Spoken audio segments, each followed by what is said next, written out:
Hi friends, welcome to heart touching novels. உங்கள் செவிகளுக்கு இதமான காதல் கதைகளை கேட்டுணர நம்ம ஹார்ட் டச்சிங் நாவல்ஸ் சேனலை சப்ஸ்கிரைப் பண்ணிக்கோங்க. இப்போ வாங்க கதைக்குள்ளே போகலாம். என் உயிர் காதலே எபிசோட் 9. என் முகத்தையே பார்த்துக்கிட்டு இருந்தா என்னடி அர்த்தம்? வாயை திறந்து சொன்னாதானே தெரியும். சாப்பிட போனவளை தனியாக பேசணும்னு கூட்டிகிட்டு வந்துட்டு இப்படி உம்மனா மூஞ்சி மாதிரி இருக்க. இப்போ நீ சொல்லலை என்றபடி நிவேதாவை கொலை வெறியுடன் திட்டிக் கொண்டிருந்தாள் அவளின் நெருங்கிய தோழி. பின்னே மதிய உணவு நேரத்தில் அப்பொழுதுதான் லஞ்ச் பாக்ஸை திறந்து ஒரு வாய் எடுத்து வாயில் வைக்கப் போனவளின் கையை பிடித்து எழுப்பி தனியே பேச வேண்டும் என்று அழைத்து வந்துவிட்டு ஒன்றும் பேசாமல் 10 நிமிடத்திற்கு மேலாக முகத்தையே பார்த்து கொண்டிருந்தால் கோபம் வராமல். நிவேதா இன்னும் பதில் சொல்லாமல் இருக்க கை கடிகாரத்தில் நேரத்தை பார்த்தவள், ஐயையோ, லஞ்சும் முடிய போகுது, நமக்கு சோறு தானே முக்கியம். மைடிய லஞ்ச் பாக்ஸ், இதோ வந்துட்டேன். இவ கடக்கா கூறு கெட்டவ. சோறு சோறு சோறு என்று மனதுக்குள் நினைத்தபடி வேகமாக அவள் எழுந்து கொள்ள, ஏண்டி இரு போகாத சொல்லிட்டேன். பரபரப்புடன் தோழியின் கையை பிடித்து நிவேதா இழுக்க தொப்பென்று அவள் மேலே விழுந்தவளோ, இவ என்ன சாப்பிட விடமாட்டாங்க, யாராவது வாங்களே அம்மா என்றபடி சிறு பிள்ளை போல கை கால்களை உதைத்து கொண்டு அழ ஆரம்பிக்க அவள் வாயை பொத்திய நிவேதா கத்தி ஊற கூட்டிடாதடி என்று சொன்னவள் தோழி முறைக்கவும் முகத்தை தொங்க போட்டு கொண்டு, சொல்கிறேன், என்னோட அத்தான் தெரியும்ல உனக்கு. ஆமாம், அவருக்கு என்ன? அவரே நான் உன்னை லவ் பண்ணுறேன், என்னை கட்டிக்கிறியான்னு கேட்டாங்க என்று மென்று முழுங்கியபடி ஒரு வழியாக நிவேதா சொல்லி முடிக்க அவள் சொன்னதை கேட்டதும் வாயை பிளந்த தோழி, எப்போடி என்று அதிர்ச்சியாக, போன வாரம் திருவிழா அன்னைக்கு நாடகம் முடிஞ்சு வீட்டுக்கு போகையில என்று பதில் சொன்ன நிவேதா அன்றைய தினம் நிதர்சன் அவளிடம் பேசியதை ஒன்றுவிடாமல் தோழியிடம் கூறினாள். முழுவதையும் கேட்டு தோழி, சரிடி, அதுக்கு நீ என்ன சொன்ன என்று ஆர்வமாக கேட்க நிவேதாவின் நினைவுகள் அன்றைய தினத்திற்கு பயணமானது. என்னை கட்டிக்கோடி, உன்னை நல்லா பார்த்துப்பேன் என்று நிதர்சன் சொல்ல, என்ன இப்படி பேசுகிறாங்க என்று ஸ்தம்பித்தபடி கேட்டுக்கொண்டிருந்த நிவேதா, நீங்கள் இப்படியெல்லாம் பேச மாட்டீங்களே என்று சொன்னவள் அதிர்ந்த முகத்துடன் அவனின் முகத்தை பார்க்க, நான் இந்த மாதிரி யார்கிட்டையும் ஏன் உன்கிட்ட கூட பேசுனது இல்லை. ஆனால் இன்னைக்கு இந்த நேரம் இந்த விஷயத்தை உன்கிட்ட சொல்ல வேண்டியதாயிடுச்சு. பெரியம்மா உன்னை பொண்ணு கேட்க போய் தான் சொல்லணும்னு தோணுச்சான்னு கேட்டா, இல்லை, அதையும் தாண்டி உன்கிட்ட சொல்லிடணும்னு ஒரு உணர்வு, எப்படின்னு தெரியலை. நீ என் மனசில் ஆழமாக பதிஞ்சிட்ட நிவேதா. ஒரு பையனா சொல்கிறேன், வாழ்க்கையில் நான் பல பெண்களை பார்க்கலாம், பேசலாம், பழகலாம். அவங்க எல்லார்கிட்டையும் ஒரு ஃப்ரெண்டா சிஸ்டரா இப்படித்தான் மனசு நினைக்கும். ஆனால் ஒரே ஒரு பெண்ணை மட்டும்தான் பொண்டாட்டியாக உணரும், ரசிக்கும், விரும்பும். என்னோட மனசுக்கு நீ தான் அந்த இடத்துல நிற்கிற. மற்றவங்க சொல்கிற மாதிரி அழகில் வந்த எண்ணமும் இல்லை. அதையும் தாண்டி உன்னோட இருந்தால் நான் சந்தோஷமாக இருப்பேன்னு தோணுது. உன் கூட இருந்தால் என் லைஃப் நல்லா இருக்கும். அதையும் தாண்டி எனக்குன்னு கடவுள் படைச்சது நீதான்னு என் மனசு உறுதியாக நம்புது. கண்களில் காதலுடன் உணர்ந்து கூறியவனின் பேச்சை பிரமிப்பாக கேட்டுக்கொண்டிருந்தாள் நிவேதா. தன் மனதுக்குள் இருப்பவற்றை முழுமையாக சொல்லி முடித்த நிதர்சன் திரும்பி நிவேதா முகம் பார்க்க சட்டென்று தலையை குனிந்து கொண்டவளுக்கு அதுவரை இல்லாத ஒரு தயக்கம் வந்து ஒட்டி கொண்டது. எனக்கு என்ன பதில் சொல்றதுன்னு தெரியல, அதான். நிதர்சன் தன் காதலை சொன்ன பிறகு அத்தான் என்று சொல்ல அவளுக்கு வரவில்லை. குனிந்திருந்த அவளையே பார்த்திருந்த நிதர்சன், சரி, உன்னை கேட்குற சொல்றியா? சொல்கிறேன். சின்ன வயசில் பள்ளிக்கூடத்தில் அரசன்னு ஒரு பையனை உனக்கு பிடிக்காது இல்லையா? அது ஏன்? நிதர்சனின் கேள்வியில் பட்டென்று நிமிர்ந்தவள், ஏன்னா அவன் என்னை எப்போ பார்த்தாலும் அடிப்பான், கில்லுவான், சண்டை போடுவான். அவனை பார்த்தாலே கடுப்பாகும், அதனால் அவனை பிடிக்காது. படபடவென்று பதில் சொன்னவளின் முகத்தில் இன்னும் அந்த சின்ன பிள்ளைத்தன கோபம். சரி, அப்புறம் நீ 12ஆம் வகுப்பு படிக்கையில் வீரபாண்டியன்னு ஒரு பையனை உனக்கு பிடிக்காது என்றதும், உங்களுக்கு எப்படி தெரியும் என்ற முகபாவனையுடன் அவள் பார்க்க, எல்லாம் தெரியும் நிவேதா என்றவன் அவனை உனக்கு பிடிக்காது இல்லையா? அது ஏன் என்றான். அவன் சிகரெட்டு பிடிப்பான், தண்ணி அடிப்பான். ஒரு தடவை பள்ளிக்கூடத்துக்கு குடிச்சிட்டு வந்தான். வாத்தியார் போட்டு அவனை அடித்து அனுப்பினாரு. அது மட்டும் இல்லை, நான் நம்ம தெரு பிள்ளைங்க கூட பம்பு செட்டுக்கு குளிக்க போகும்போது ஒரு 2 தடவை பொண்ணுங்களோட பார்த்துருக்கேன். அதெல்லாம் எனக்கு சுத்தமாக பிடிக்கல. அதனால் அவனை பார்த்தாலே எனக்கு பிடிக்காது. தயக்கத்துடன் பதில் கூறினாள். சரி, கடைசியாக ஒரு கேள்வி. என்ன, அந்த அரசு மாதிரியோ இல்லை பாண்டி மாதிரியோ நீ பார்த்துருக்கியா? என்னத்தான் நீங்கள் உங்களை போய் அவனுங்க கூட கம்பேர் பண்ணுறீங்க? உங்களை சின்ன வயசுலேருந்து பார்க்குறேன். நீங்கள் ஒரு தடவை கூட தண்ணி அடித்தோ சிகரெட் குடித்தோ நான் பார்த்ததில்லை. அது மட்டும் இல்லை, எந்த பொண்ணையும் தப்பாக ஒரு பார்வை பார்த்ததில்லை. தங்கச்சின்னு தான் சொல்லி பேசுவீங்க. எனக்கு மட்டுமா? அப்பாவுக்கு கூட உங்களை பற்றி நல்லா தெரியும். நீங்கள் எவ்வளவு நல்லவர்னு தெரியும் அத்தான். எனக்கு விவரம் தெரிஞ்ச நாள்ல இருந்து இதுவரை நீங்கள் என்ன ஒரு வார்த்தை திட்டுனது இல்லை, அடித்தது இல்லை. நான் ஏதாவது தப்பு செஞ்சாலும் சேட்டை பண்ணினாலும் புரிகிற மாதிரி தனியாக சொல்லுவீங்க. இன்னைக்கு வரைக்கும் எனக்கு ஒரு சந்தேகம்னா உங்ககிட்ட தான் கேட்பேன். எனக்கு ஒரு வாத்தியார் மாதிரி இருக்கீங்க. இது நாள் வர மனசு நோக்கிற மாதிரி ஒரு வார்த்தை சொன்னதில்லை. சின்ன பிள்ளையில இருந்து என்ன உங்களுக்கு எவ்வளவு பிடிக்கும்னு அம்மாவும் நிறைய சொல்லியிருக்காங்க. குழந்தையில என்னை நீங்கள் தரையில் கூட வச்சதில்லை. என்னை பார்க்கணும்னு தினமும் வீட்டுக்கு வந்துடுவீங்க. எனக்கு சாப்பாடு ஊட்டி விட்டு தோளில் போட்டு தூங்க வச்சு எவ்வளவோ செஞ்சுருக்கீங்க. நான் நிறைய தடவை உங்களை அடிச்சிருக்கேன், கடிச்சு வச்சிருக்கேன். அதை கூட பொறுத்துக்கிட்டு சத்தியமாக சொல்கிறேன் அத்தா, உங்களை மாதிரி ஒரு சொந்தம் கிடைக்க கொடுத்து வச்சிருக்கணும். நெகிழ்வுடன் நிவேதா கூற. நன்றி நிவேதா. ஒரு பெண்ணுக்கு புருஷனாக இருக்க பணத்தையும் அந்தஸ்தையும் தாண்டி நல்ல குணமும் உண்மையான அன்பும் இருக்கிறது முக்கியம்னு நான் நம்புகிறேன். உன் கூட நான் சின்ன வயசுல இருந்து பழகிறேன் நிவேதா. உனக்கு என்ன பிடிக்கும் பிடிக்காது எல்லாம் எனக்கு தெரியும். அதே மாதிரி தான் உனக்கும். இந்த புரிதல் தான் வாழ்க்கைக்கு தேவைன்னு நினைக்கிறேன். போயும் இவனையா கட்டிக்கிட்டோம்னு பொண்டாட்டி வாயில இருந்து ஒரு வார்த்தையோ இல்லை மனசில் ஒரு நினைப்போ வராமல் இருப்பது தான் குடும்ப வாழ்க்கையோட வெற்றி. அப்படி ஒரு நினைப்பு உனக்கு என்னைக்கும் வராது. அதுபடி நான் நடந்துக்க முடியும். அந்த தகுதி எனக்கு இருக்குன்னு நினைக்கிறேன் என்று அவன் சொல்லவும் இடைப்புகுந்த நிவேதா, அந்த தகுதி உங்களை தவிர வேற யாருக்கும் இல்லை அத்தான். ஒரு நல்ல மனுஷனா இருக்க முடிஞ்ச உங்களால் நிச்சயம் ஒரு நல்ல புருஷனா இருக்க முடியும். உங்களை கட்டிக்க எந்த பொண்ணும் கொடுத்து வச்சிருக்கணும். வேற எந்த பொண்ணும் வேணாண்டி, எனக்கு நீ போதும். புன்னகையுடன் அவன் பதில் சொல்ல நிவேதாவும் பதில் சொல்லாமல் அமைதியாக நின்றாள். சில நொடிகள் அமைதியாக இருந்த நிதர்சன், சரி நிவேதா, உன்னை அவசரப்படுத்தல, நீ நல்லா யோசி. எத்தனை நாள் வேணாலும் பரவாயில்ல. இப்போதைக்கு காலேஜ் முடியட்டும். உனக்கு எப்போ சொல்லணும்னு தோணுதோ சொல்லு. சப்போஸ் என்னை கல்யாணம் செய்திக்க பிடிக்கலைனா இல்லை சரி வராதுன்னு நினைச்சா சொல்லிடு. நான் தப்பா நினைக்க மாட்டேன். சரி என்பது போல் தலையாட்டினாள் அவள். அவர்கள் பேசிக்கொண்டே வர நிவேதா வீடு இருக்கும் தெரு வந்தது. அதை கூட உணராமல் வந்தவளை அழைத்தவன், உங்க தெரு வந்துடுச்சு நிவேதா என்று சொல்லவும் நிமிர்ந்து பார்த்தவள் பின் நிதர்சனை ஒரு பார்வை பார்த்துவிட்டு தெருவுக்குள் போக நிவேதா என்ற அழைப்பில் திரும்பி பார்த்தாள். உனக்கு பிடிக்காததை பேசியிருந்தா என்னை மன்னிச்சுடு நிவேதா என்று நிதர்சன் சொல்லவும் இல்லை என்பது போல தலையாட்டி விட்டு வீட்டை நோக்கி சென்றாள். எதிரெதிர் திசையில் வரிசையாக வீடுகள் இருக்க திருவிழா நாள் என்பதால் அனைத்து வீடுகளின் கதவுகளும் திறந்திருக்க வீடுகளின் உள்ளே இருந்து லைட் வெளிச்சம் எதிர் வீட்டின் சுவர் வரை ஒளியை பரப்ப அந்த சிமெண்ட் முழுவதும் இருளும் வெளிச்சமும் மாறி மாறி கைகோர்த்திருக்க வீடுகளில் இருந்த தொலைக்காட்சி சத்தம் வெளியே கேட்டுக்கொண்டிருக்கும். தங்களுக்குள் பேசியபடி வேஷ்டி சட்டை அணிந்த ஆண்கள் ஒரு சிலர் தெருவில் நடந்து கொண்டிருக்க, என்ன நீ தூங்கலையோ, இதோ போகணும் மாறி என்ற பெண்களின் பேச்சு சத்தமும் ஆங்காங்கே கேட்டுக்கொண்டிருந்தது. அவை எதையும் உணராமல் தலை குனிந்தபடி நடந்து சென்று கொண்டிருந்தாள் நிவேதா. வெளிச்சத்திலும் இருளிலும் மாறி மாறி பயணித்து கொண்டிருந்த நிவேதாவின் நிழலையே பார்த்து கொண்டு நின்றிருந்தான் நிதர்சன். யோசனையோடு நடந்து சென்ற நிவேதா தன் வீட்டை அடைந்ததும் கேட்டை திறந்து உள்ளே சென்று படிகளில் ஏறியவள் கடைசி படியில் அப்படியே நின்று ஒரு நொடி திரும்பி நிதர்சனை பார்த்தாள். பின் உள்ளே சென்று விட்டாள். அன்று குழப்பத்தில் விழுந்தவள்தான். இதோ ஒரு வாரம் கடந்திருந்தது.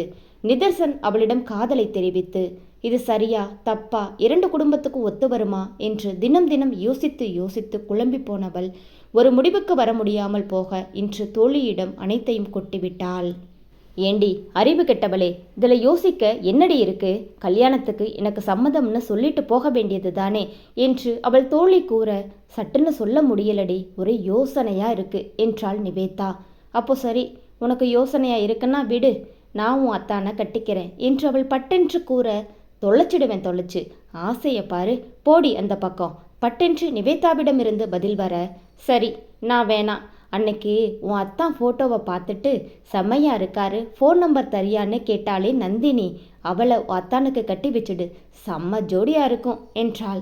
தோழி இப்படி சொன்னதும் அவளை முறைத்த நிவேதா, அப்படி ஏதாவது நடந்ததுன்னா அவளை இல்லை உன்னை வெட்டுவேன் என்று உக்கிரமாக முகத்தை வைத்து கொண்டு சொல்ல, ஏண்டி அருவா, என்ன நீ வீசினா மட்டும்தான் வெட்டுமோ?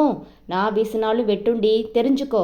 நீ செஞ்சுக்கிட்டு இருக்க குத்துக்கு நான் தான் இப்போ உன்னை கல்லை கொண்டு அடிக்கணும். இவளும் சரி சொல்ல மாட்டாளாம், அடுத்தவங்களையும் சொல்ல விட மாட்டாளாம். நல்ல வேலையா இருக்கே, உன் அத்தானை விட்டு கொடுக்க முடியாதுன்னா நீயே கட்டிக்கோ என்று தோழி சொல்லவும் தலையை குனிந்து கொண்டாள் நிவேதா. அவள் அருகில் வந்து அமர்ந்த தோழி, ஏண்டி கேட்குறேன்னு தப்பா நினைக்காத, உனக்கும் உன் அத்தானை ரொம்ப பிடிக்குமோ? ஆமாம் என்று தலையாட்டினாள் நிவேதா. தலையாட்டினா கொன்னுடுவேன், கொஞ்சம் ஒழுங்கா வாயை திறந்து சொல்லுடி, உன் அத்தானை எவ்வளவு பிடிக்கும்? நிமிர்ந்து தோழியை பார்த்த நிவேதா, ரொம்ப ரொம்ப பிடிக்கும். சரி, அவர் குணம் எப்படி?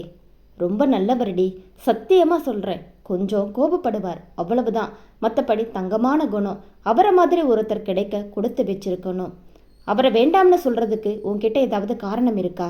நான் என்ன, வேற யாருமே வேண்டாம்னு சொல்ல முடியாது என்றாள் நிவேதா. சரி, இன்னொன்று கேட்குறேன், கோபப்படாத. உன் அத்தானுக்கு வேற ஒரு பொண்ணு ஒய்ஃபாக வந்தா உனக்கு எப்படி இருக்கும்? சில நொடிகள் யோசித்த நிவேதா என்னமோ பிடிக்கல என்றாள். இதுதாண்டி அன்பு. லவ் பண்ணுறதுக்கு வேணும்னா பிடிச்சிருக்கிறது மட்டும் முக்கியமாக இருக்கலாம். ஆனால் கல்யாணத்துக்கு நல்ல குணமும் நல்ல புரிதலும் தான் முக்கியம். ஒருத்தரை நினச்சதும் மனசு சந்தோஷப்படும். அதுதான் உண்மையான காதல். யாரை பார்க்கும்போது அவரோட நாம் இருந்தால் நம்ம வாழ்க்கை நல்லா இருக்கும்னு மனசுக்கு தோணுதோ அந்த லைஃப் நல்லா இருக்கும். இந்த மாதிரி விஷயத்தில் உன் மூளை சொல்கிறத விட உன் மனசு சொல்கிறத கேளு, சரியான முடிவெடுக்க முடியும். தோழி சொல்ல சொல்ல மெய்மறந்து கேட்டுக்கொண்டிருந்த நிவேதாவின் முகத்தில் குழப்பம் மறைந்து மெல்ல மெல்ல தெளிவு மலர்ந்தது. நிவேதாவின் முகத்தில் தெரிந்த மாற்றத்தை பார்த்துவிட்டு, இப்போ லைக் பண்ணுறல்ல, கட்டிக்கிட்டு லவ் பண்ணு என்று தோழி கிண்டல் அடிக்க, போடி என்று பதில் கூறிய நிவேதாவின் முகத்தில் லேசான வெட்கம். அன்று இரவு படுக்கையில் படுத்திருந்த நிவேதாவின் மனம் தோழி கடைசியாக சொன்னதை பற்றி தான் யோசித்து கொண்டிருந்தது. ஆணும் பெண்ணும் அந்தந்த வயதில் அந்த காலகட்டத்திற்கான எண்ணங்கள் மட்டும்தான் மனசுக்குள் இருக்கும். சிறு பிள்ளைகளில் விளையாட்டு, பள்ளி பருவத்தில் படிப்பு, கல்லூரியில் நட்பு, வேலையில் எதிர்காலம், இப்படி நம் எண்ணங்கள் ஒரு குறுகிய வட்டத்திற்குள் தான் இருக்கும். அப்படித்தான் நிவேதாவும். இதுநாள் வரை படிப்பு, தோழமை என இருந்துவிட்டவளுக்கு நிதர்சனின் பேச்சுக்கு பிறகுதான் வாழ்க்கையின் அடுத்த கட்டமான திருமணத்தை பற்றிய சிந்தனைகள் அவள் மனதில் உதித்தது. தெரியாதவர்கள் தன் காதலை சொன்னால் அந்த விஷயம் மூளைக்குள் ஓடிக்கொண்டிருக்கும். அதுவே தெரிந்தவர் சொன்னால் மனதுக்குள் ஓடும். காதல் என்றால் என்ன, எப்படி இருக்கும், எப்படி உணர்வோம் என்று கேட்டால் நிவேதாவிற்கு தெரியாது. புரிந்து கொள்ள சொந்த அனுபவமும் சரி, பிறரின் சொல் அனுபவமும் சரி இல்லை. ஆனால் திருமணம் என்றால் என்ன என்ற புரிதல் அவளுக்கு இருந்தது. திருமணம் என்பது கணவன் மனைவி ஒன்றாக பயணிக்கும் நீண்ட நெடுந்தூர பயணம். நிச்சயம் அது ஒரு நாளோ ஒரு மாதமோ ஒரு வருடமோ முடியும் பயணம் இல்லை. அது வெறும் உடலோ மனமோ சம்பந்தப்பட்ட விஷயம் இல்லையே. அதையெல்லாம் தாண்டி ஒரு புரிதல். துணையின் முகம் பார்த்து அவரின் உணர்வுகளை புரிந்து கொண்டு தன்னை மாற்றிக்கொள்ளும் புரிதல். கணவனோ மனைவியோ அவர்கள் ஆதரவு தேடும் நேரம் ஒரு தூணாகவும், கண்ணீரை மறைக்க நினைக்கும் நேரம் தலையணையாகவும், மகிழ்ச்சியை வெளிப்படுத்தும் நேரம் சங்கீதமாகவும் என ஒருவரின் உணர்வுகளாய் மற்றவர் மாற வேண்டிய உறவு. ஈருடல் ஓர் உயிராக, அர்த்த நாரீஸ்வரராக, அவையெல்லாம் தாண்டி கணவனின் இதயம் மனைவிக்குள்ளும், மனைவியின் இதயம் கணவனுக்குள்ளும் துடிக்க வேண்டிய ஒரு பந்தம். நிதர்சனை நினைக்கையில் அப்படி ஒரு பந்தமாக அவன் தனக்கு இருப்பான் என்பதில் நிவேதாவிற்கு துளியும் சந்தேகமில்லை. ஏனெனில் அவனை நினைக்கையிலேயே ஒரு பாதுகாப்பு உணர்வையும் அன்பையும் மகிழ்ச்சியையும் அவளால் உணர முடிந்தது. அதேபோல் தன்னாலும் அவனுக்கு ஒரு நல்ல துணையாக இருக்க முடியுமா என்றால் நிச்சயம் தோழியாக இருக்க முடியும். மனைவியாக நினைத்து பார்த்தவளுக்கு தோழி சொன்னது போல லைக் பண்ணுறோம், கல்யாணத்தை செஞ்சுக்கிட்டு லவ் பண்ணுவோம் என்று இருந்தது. ஒரு முடிவுடனே கண்மூடியவளின் இதழ்கள் தூக்கத்தில் ஆழமாக சிரித்தது. ஒரு முடிவுக்கு வந்துவிட்டாலும் நிவேதாவால் நிதர்சனிடம் தன் முடிவை சொல்ல முடியவில்லை. ஏனெனில் அவன்தான் திருவிழா முடிந்த 2 நாட்களில் சென்னைக்கு கிளம்பி சென்று விட்டானே. முடிவெடுத்து விட்டோம் என்ற நிம்மதியும் அதனால் புதிதாக மனதுக்குள் ஓடும் மகிழ்ச்சியுமே அவளுக்கு போதுமானதாக இருக்க, நிதர்சன் அடுத்த விடுமுறைக்கு வரும்பொழுது தன் சம்மதத்தை சொல்லிக்கொள்ளலாம் என்று நினைத்தவள் தன் படிப்புகளில் கவனம் செலுத்தினாள். அதே நேரம் லிங்கேஸ்வரனின் கட்சியின் 5 ஆண்டு கால ஆட்சி முடிந்து தேர்தல் வர மீண்டும் எம்எல்ஏ வேட்பாளராக தேர்தலில் களம் இறங்கினார் அவர்.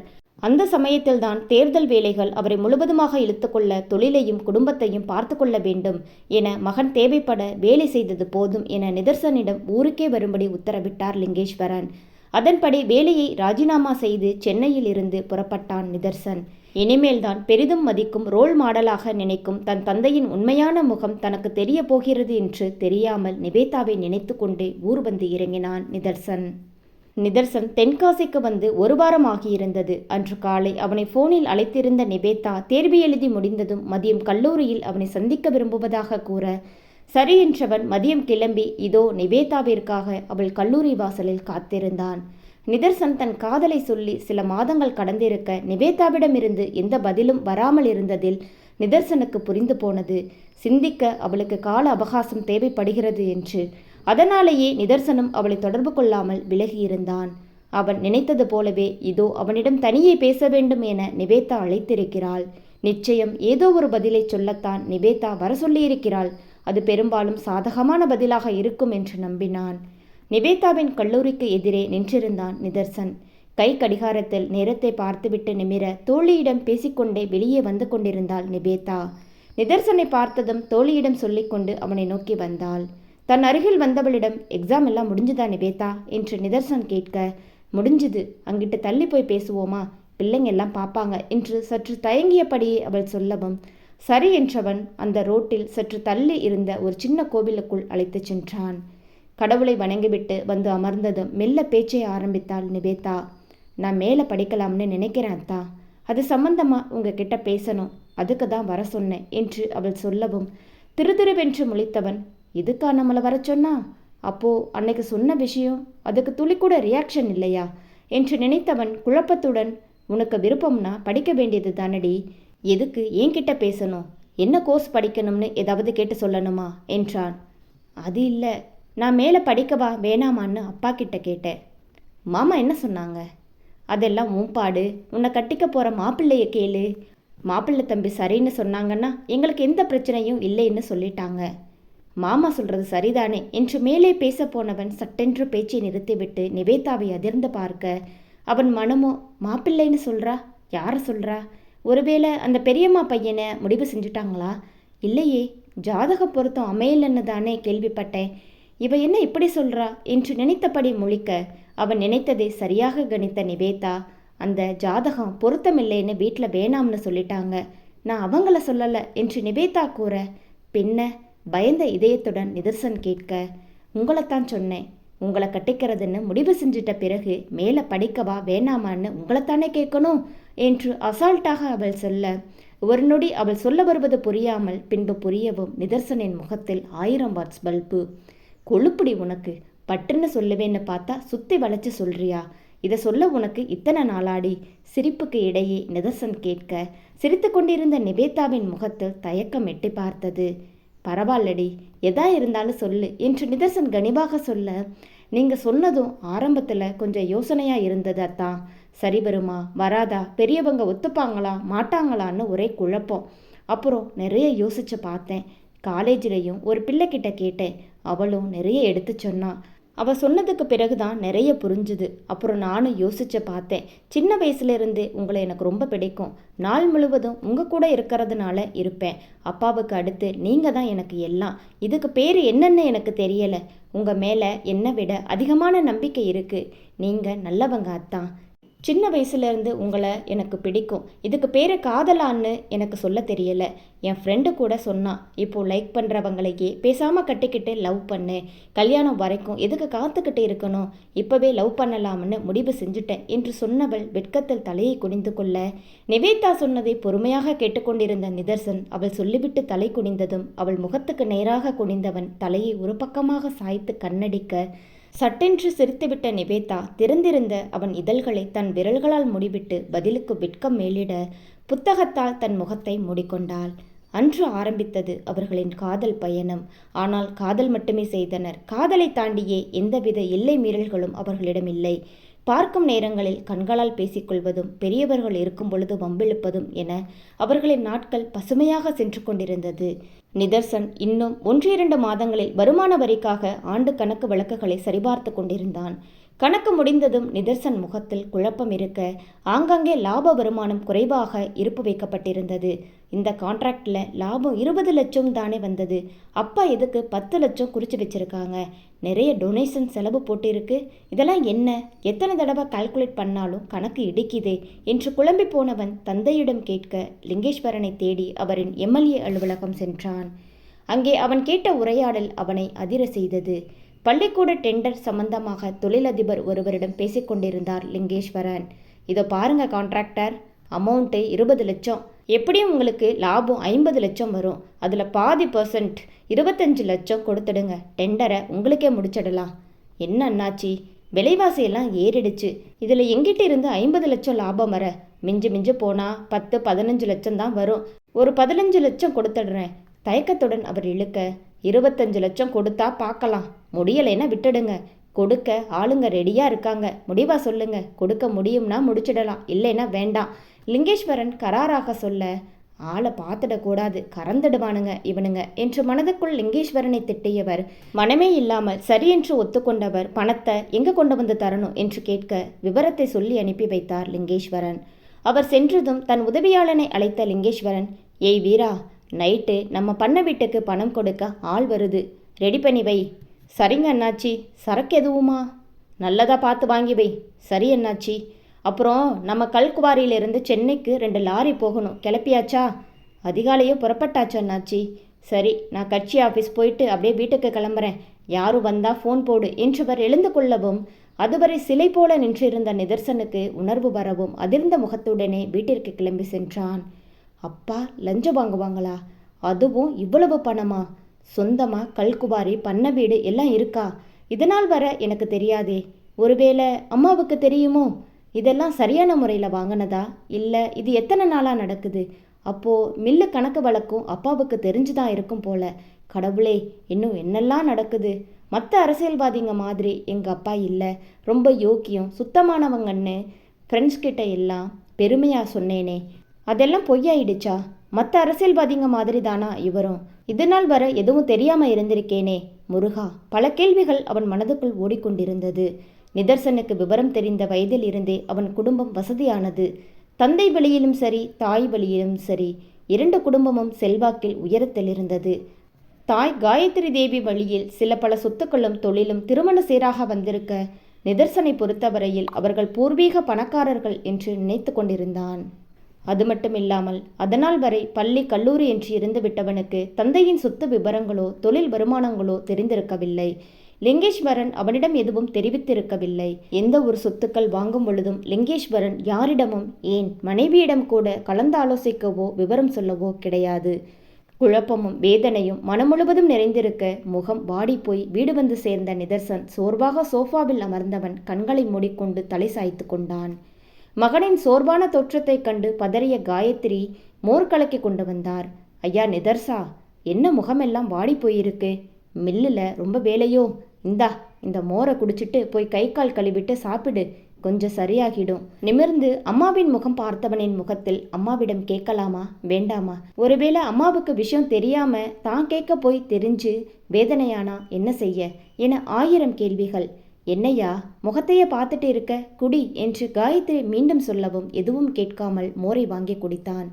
மோரை குடித்துவிட்டு செம்பை திருப்பி கொடுக்கையில் மெல்ல பேச்சை ஆரம்பித்தான். அம்மா, நமக்கு சொந்தமா கல்குவாரி எதுவும் இருக்காமா? இல்லையே. ஏன், நீ எதுவும் பார்த்து வச்சிருக்கியா? அப்படி கேட்டதில் அவருக்கு ஒன்றும் தெரிந்திருக்கவில்லை என்று நன்றாக புரிந்தது. இல்லைம்மா, சும்மா தான் கேட்டேன்.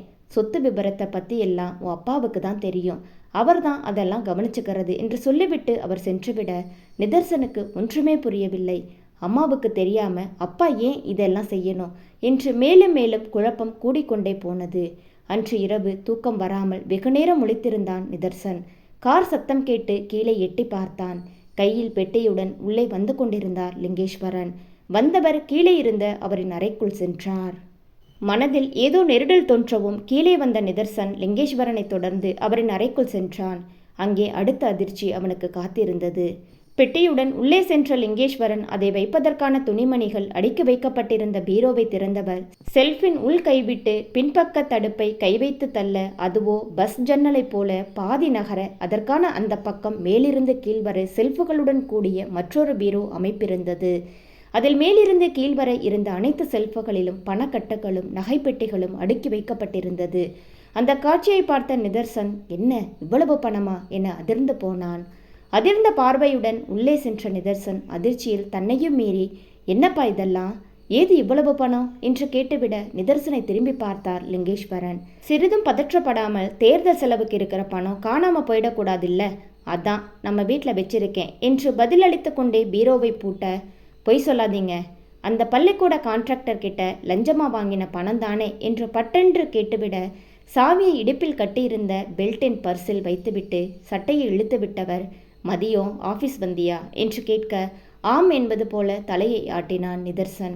எதுவும் பேசாமல் காலி பெட்டியை மூடி செல்ஃபில் வைக்க அவர் வேலைகளை பார்த்து கொண்டிருக்க, இருக்கிற பணம் போதாதாப்பா, இதெல்லாம் நமக்கு தேவையா என்று நிதர்சன் கேட்கவும் எரிச்சல் மேலிட மகன் பக்கம் திரும்பியவர், இதெல்லாம் உனக்கு புரியாது, பேசாம போய் தூங்கு என்று சொல்லிவிட்டு அவனை தாண்டி ஹாலுக்கு சென்றுவிட அவர் பின்னே சென்றவன், இது புரியாதா?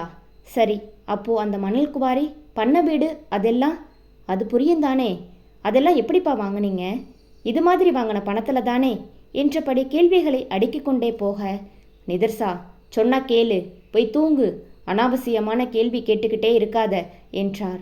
கண்ணு முன்னாடி பார்க்குற விஷயத்த கூட புரிஞ்சுக்க முடியாத அளவுக்கு சின்ன பிள்ளை இல்லை. பண்ண வீடு, கல்குவாரி மட்டுமில்ல, கணக்கு வழக்குலையும் நிறைய தப்பு நடந்திருக்கு. போன மாதம் நம்ம முடிச்சு கொடுத்த கான்ட்ராக்டில் கிடைச்ச லாபத்தில் பாதி அமௌண்ட்டு தான் கணக்கு புத்தகத்தில் எழுதியிருக்கு. அது சம்மந்தமாக பேச தான் உங்கள் ஆஃபீஸ்க்கு வந்தேன். ஆனால் அங்கே வந்த பிறகு தான் எங்கள் அப்பா யார் என்ன ஏதுன்னு தெரிஞ்சுது. என் மனசில் உசந்த இடத்துல வச்சிருக்கிற என் அப்பாவா இப்படின்னு அதிர்ச்சியாக இருக்குப்பா. ஏன்பா இப்படி? நமக்கு எதுக்கு அடுத்தவங்க பணம்?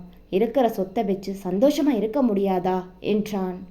இருக்கலாம், வாய்க்கும் வயிற்றுக்கும் சரியாக இருக்கிற மாதிரி தான் பிழைக்க முடியும்.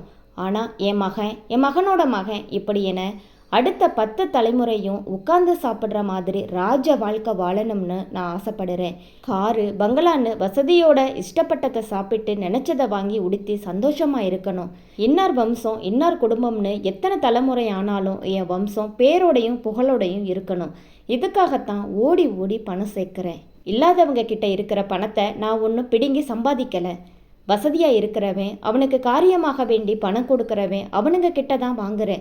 இதில் எந்த தப்பும் எனக்கு தெரியலை என்று கோபமாக அவர் சொல்ல, இது மட்டும் சரின்னு நினைக்கிறீங்களாப்பா? நீங்கள் பணக்காரங்க கிட்ட வாங்கிறது ஏழையை தானே பாதிக்கும். பள்ளிக்கூடம் கட்ட பணம் வாங்குறீங்க, அவன் என்ன பண்ணுவான்? போட்ட முதலை எடுக்க பள்ளிக்கூட ஆஃபீஸில் தானே கையை வைப்பான். இப்படி தானேப்பா எல்லா இடத்துலையும். ஒரு ஹாஸ்பிட்டல் கட்ட ஒருத்தன் அதிக முதல் போட்டால் அதை திருப்பி எடுக்க பில் தொகையை தான் கூட்டுவான். இப்போது அதுதானே நடக்குது. சும்மா டெஸ்ட்டு செஞ்சு பார்த்தாலே 5000 10,000ன்னு தீட்டிடுறாங்க. வசதியாக இருக்கிறவங்க கிட்ட தானே நான் வாங்குறேன்னு நீங்கள் நினைக்கிறீங்க. ஆனால் அதோட நேரடி பாதிப்பு ஏழைங்க தலையில் தானே விழுது. பணம் வாங்கினா நமக்கு கவலை இல்லை, எவ்வளவு பணத்தை கொடுத்தாலும் நமக்கு தேவையானதை வாங்கிக்கலாம். ஆனால் ஏழைங்க என்றான் நிதர்சன். நானும் போட்ட முதல்ல தானே எடுத்திருக்கேன். தேர்தலில் சீட்டு வாங்குறதும் தேர்தலுக்கு செலவு பண்ணுறதும் சும்மானு நினச்சிட்டு இருக்கியா? கடனை உடனே வாங்கித்தான் நானும் சீட்டு வாங்கினேன், செலவு பண்ணுறேன். அந்த கடனை திருப்பி கொடுக்க வேண்டாமா? அப்படி கடனை வாங்கி எதுக்குப்பா தேர்தலில் நிற்கணும்? மக்களுக்கு சேவை செய்யணும்னா அதே பணத்தை வச்சு நேரடியாகவே அவங்களுக்கு தேவையானதை செய்யலாமே. முதல்ல போடுறதும் போட்ட முதல்ல திருப்பி எடுக்கிறதுக்கும் அரசியல் ஒன்றும் வியாபாரம் இல்லைப்பா. அது சேவை செய்ய வேண்டிய விஷயம். 7 கோடி பேராலையும் நேரடியாக முதலமைச்சரை போய் பார்க்க முடியாதுன்னு தான் ஒவ்வொரு ஊருக்கும் மக்கள் பிரதிநிதின்னு ஒருத்தரை தேர்ந்தெடுத்து சட்டசபைக்கு அனுப்புகிறாங்க.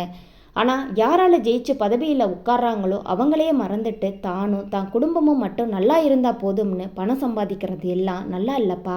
நமக்கு அதெல்லாம் வேண்டாம்ப்பா. என்ன அப்பனுக்கு பாடமோ? உன் வயசுக்கு என்ன பேசணுமோ அதை மட்டும் பேசி பழகு. பணத்தோட அருமை இப்போ உனக்கு புரியாது, பின்னாடி தான் தெரியும். பணம் காசு இல்லைன்னா நாய் கூட மதிக்காது. இளமையில் இப்போது நான் சொல்கிறது எதுவும் காதல விழாது. போ உள்ள உன் வேலையை பாரு. வீணா பெரியவங்க விஷயத்தில் தலையிடாத. கோபம் ஏறிக்கொண்டே போனது லிங்கேஸ்வரனின் குரலில்.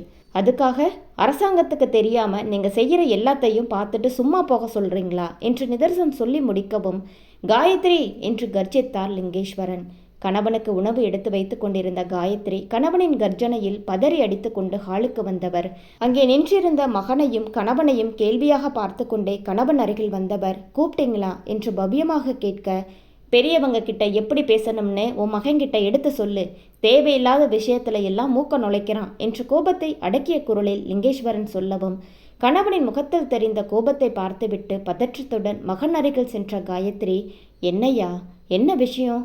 எதுவானாலும் கொஞ்சம் விட்டு கொடுத்து போ, அப்பாவை எதிர்த்து பேசக்கூடாது என்று தனிந்த குரலில் கூறினார்.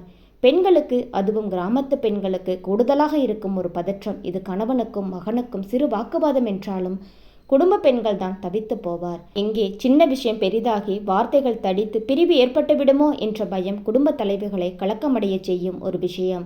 காயத்ரி தேவி அதே ஒரு உணர்வில் தான் இப்பொழுது இருந்தார். அவருக்கு தெரியும் லிங்கேஸ்வரன் கோபக்காரன், நிதர்சனம் கோபக்காரன் என்று. அதுவும் தற்போது தன்னை அழைத்த கணவனின் தோரணையிலேயே அவர் எவ்வளவு கோபத்தில் இருக்கிறார் என்று புரிந்து கொண்டவர் தனிந்து போகச் சொல்லி மகனை சமாதானம் செய்தார். சாப்பிட்டு போய் படியா, அம்மா சொல்றதை கேளு என்று காயத்ரி மீண்டும் மீண்டும் சொல்லவும், நிதர்சனம் தனக்கு தெரிந்த உண்மை அனைத்தையும் அவரிடம் கூறிவிட்டான். இதெல்லாம் தப்புதானம்மா? அடுத்தவன் காசுக்காக ஆசைப்படக்கூடாதுன்னு நிதானமாக சொன்ன அப்பா கோபப்படுறாங்க. நீயே அப்பா கிட்ட சொல்லுமா என்று சொல்லிவிட்டு அவன் தாயை பார்க்க, அவர் நிதர்சன் சொன்ன விஷயத்தை கேட்டு அதிர்ந்து போனவர், என்னங்க இது என்பது போல திரும்பி கணவனை பார்க்க, அவரின் முகத்தில் கோபத்தின் அளவு கூடியதை அதுவே சொல்லியது. இப்போ அவனை வாயை மூடிட்டு போகச் சொல்லு, இல்ல என்று கத்த, கணவனின் முகத்தை பார்த்ததுமே கப்பென்று வாயை மூடிக்கொண்டவர் மகனிடம் திரும்பி, ஐயா, அவர் ஏதோ செஞ்சுட்டு போறாங்க, நீ அமைதியாயிரு, சாப்பிடவா, அம்மா சொன்ன கேளு என்று கண்களில் கெஞ்சலுடன் சொன்னவர் மகனை கணவனின் பார்வையில் இருந்து கட்டாயப்படுத்தி அழைத்து கொண்டு அவனை சாப்பிட அழைத்துச் செல்ல, நிதர்சனம் எனக்கு பசிக்கல என்று சலிப்புடன் கூறியவன் அவரின் பதிலை எதிர்பாராமல் விறுவிறுவென்று மாடி ஏறி சென்று விட்டான். நிதர்சன் சென்றதும் கணவனின் அருகில் சென்ற காயத்ரி, அவன் சொல்றதெல்லாம் உண்மையா என்று கேட்க, அவன்தான் புரியாம பேசுறானா, நீயும் பேசாத, நான் இப்படி எல்லாம் நம்ம பிள்ளைக்கும் அவனோட குடும்பத்துக்கும் தான் சேர்த்து வைக்கிறேன், அவன் வசதியாக இருக்க வேணாமா? வேணாங்க, நம்ம குடும்ப சொத்தே போதுமானது, என் பிள்ளை கெட்டிக்காரன், அதை எப்படி கட்டி காப்பாற்றணும்னு அவனுக்கு தெரியும், முறத்தவறி வர்ற காசு நமக்கு தேவையில்லைங்க, உழைக்காம வர்ற பணம் என்றைக்குமே நிலைக்காது, தயவு செஞ்சு இதெல்லாம் வேண்டாம், நம்ம பிள்ளைங்களுக்கு காசு பணத்தை சேர்த்து வைக்கிறோமோ இல்லையோ பாவத்தை சேர்த்து வைக்கக்கூடாது என்று பதிலுக்கு அவர் கெஞ்சியும் லிங்கேஸ்வரன் கேட்கவில்லை. எனக்கே புத்திமதி சொல்றியோ, தொலைச்சிடுவேன் தொலைச்சு, ஒழுங்கு மரியாதையா சமையலை பார்த்தமா வீட்டை பார்த்தமான்னு கெட, அதை விட்டுட்டு அனாவசியமா எந்த விஷயத்திலையும் மூக்க நுழைக்காத என்று எச்சரித்து விட்டு சென்றார். கணவனும் மகனும் போன திசையே பார்த்து கொண்டு நின்றவருக்கு இதனால் என்னென்ன பின்விளைவுகள் வரப்போகிறதோ என்று கலக்கமாக இருந்தது. மேலே தன் அறைக்கு வந்த நிதர்சனுக்கும் மனம் முழுவதும் வேதனையும் அதிர்ச்சியும் நிறைந்திருந்தது. தந்தையின் இத்தனை வருட பிம்பம் தூள் தூளாக தகர்ந்தது போல ஒரு உணர்வு. சமூக வலைத்தளங்களில் அரசியல்வாதிகளை கிளிகிளி என கிளிக்கும் வார்த்தைகள் எல்லாம் இப்பொழுது அவன் தந்தைக்கும் பொருந்தும் தானே. கல்லூரியில் எத்தனை முறை தவறு செய்யும் அரசியல்வாதிகளை அவனை விமர்சனம் செய்திருப்பான். இப்போது அதெல்லாம் அவனை பார்த்து கேலி சிரித்தது. ஊரடிச்சு உலையில போடுறவங்க, ரத்தம் உறிஞ்சிடுறவங்க, கொள்ளக்காரங்க நல்லா இருப்பானுங்களா போன்ற மக்களின் வார்த்தைகள் எல்லாம் அவனை சூழ்ந்து கொண்டது போல மீண்டும் மீண்டும் அவன் காதில் ஒலித்து கொண்டிருந்தது. செய்தி சேனல்களில் சில டாக்குமெண்ட்ரிகளில் காட்டப்படும் ஏழை ரோட்டோர மக்களின் காட்சிகள் எல்லாம் இப்பொழுது அவன் கண்முன் தோன்றி மனதை பிசைந்தது. நாட்டு மக்களோட வளர்ச்சியை, அடிப்படை தேவையை வேரோடு அடிச்சிட்டு அதை அடித்தளமாக வைத்துதானே இந்த ஊழல் அரசியல்வாதிங்க தங்களோட வளர்ச்சியை, சாம்ராஜ்யத்தை கட்டுறாங்க. கல்லூரியில் அவன் சொன்ன வார்த்தைகள் இப்பொழுது அவன் மனதில் கூட ஏனோ அவனின் அந்த பகட்டான அறையில் நிற்கக்கூட கூசியது நிதர்சனுக்கு. இத்தனை நாள் நான் படித்தது, சாப்பிட்டது, சந்தோஷமாக இருந்தது எல்லாம் யார் யாருக்கிட்டையோ இருந்து லஞ்சமாக வாங்கப்பட்ட பணம். நினைக்க நினைக்க அவமானமாக இருக்க தலையில் கை வைத்து கொண்டு அப்படியே தரையில் அமர்ந்து விட்டான். யோசிக்க யோசிக்க நிச்சயம் அவனால் இனி இந்த வீட்டில் இருக்க முடியாது. ஆகவே மீண்டும் சென்னைக்கு சென்று வேலை செய்து வாழ்ந்து கொள்வோம் என அவன் மனம் முடிவெடுத்தது. ஆனால் அது மட்டும் போதுமா? ஊழல் செய்து கொண்டிருக்கும் தந்தையை என்ன செய்வது? தான் சொன்னால் கேட்பாரா? பேசுவதை பார்த்தால் அவர் திருந்த மாட்டார் போலவே. என்ன செய்ய, எதை செய்ய? மனம் வெகுவாக சோர்வடைய தலைக்கு கைகளை முட்டு கொடுத்தபடி அப்படியே தரையில் படுத்தவன் குழப்பத்துடனே உறங்கி போனான். பசுமாடுகளுக்கு உணவு கொடுத்து கொண்டிருந்தார் காயத்ரி. அப்பொழுது அவர்கள் வீட்டு வாசலில் 2-3 வாகனங்கள் சரென்று வந்து நின்றது. அனைத்திலும் இந்திய அரசின் முத்திரை.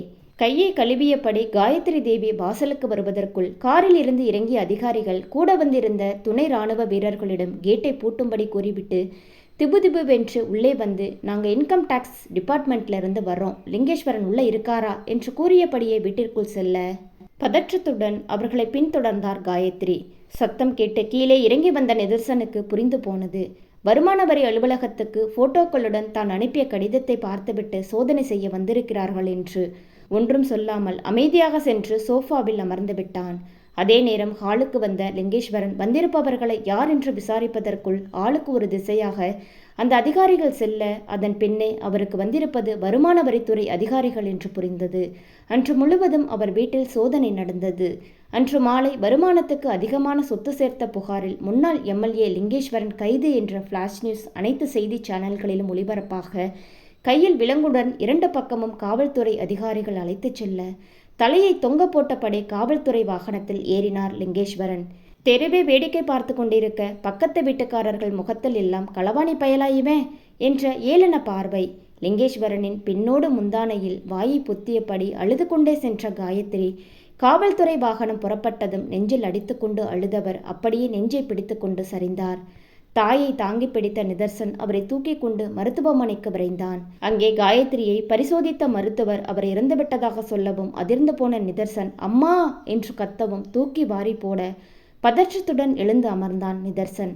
வேக மூச்சுக்களை எடுத்து தன்னை சமன் செய்து கொண்டவனுக்கு சுற்றுப்புறத்தை பார்த்த பின் தான் புரிந்து போனது அத்தனை நேரம் அவன் கண்டது கனவு என்று. அதிர்ச்சியில் அமர்ந்திருந்தவனுக்கு கனவின் வீரியத்தில் முகமெல்லாம் வேர்த்திருக்க கை கால் எல்லாம் நடுங்க நெஞ்சுக்குள் திக் திக் என்று அடித்து கொண்டிருந்தது. கனவில் வந்த காட்சிகள் எல்லாம் மீண்டும் ஞாபகத்துக்கு வர ஐயோ என்று இருந்தது நிதர்சனுக்கு. இவையெல்லாம் உண்மையில் நடந்திருந்தால் என்ற கேள்வி அவன் முன் பூதாகரமாக தோன்றி அவனை பயம் கொள்ளச் செய்ய குடும்பத்தின் நிம்மதியை கெடுக்க அவன் மனம் விரும்பவில்லை. தந்தையின் தவறான செயலை தடுக்க ஏதாவது செய்ய வேண்டும் என்ற அவனின் எண்ணம் தற்போது கண்ட கனவின் பலனாக ஆட்டம் காண ஆரம்பித்தது. ஆயினும் தவறான வழியில் வந்த இந்த பணத்தில் சொகுசாக வாழ்வதற்கு அவன் மனம் ஒப்பவில்லை. இப்படி மாறி மாறி கேள்விகள் அவன் மனதை கூட இறுதியில் அந்த முடிவை எடுத்தான். இக்காதல் கதை தொடரும். இக்காதல் கதை உங்களுக்கு பிடித்திருந்தால் மறக்காம வீடியோவுக்கு லைக் அண்ட் சப்ஸ்கிரைப் பண்ணுங்க. லைக் பண்ணும்போது ஹைப் அப்படிங்கிற ஆப்ஷனை கிளிக் பண்ணி உங்கள் ஸ்டார்ஸை கொடுங்க. Thank you friends.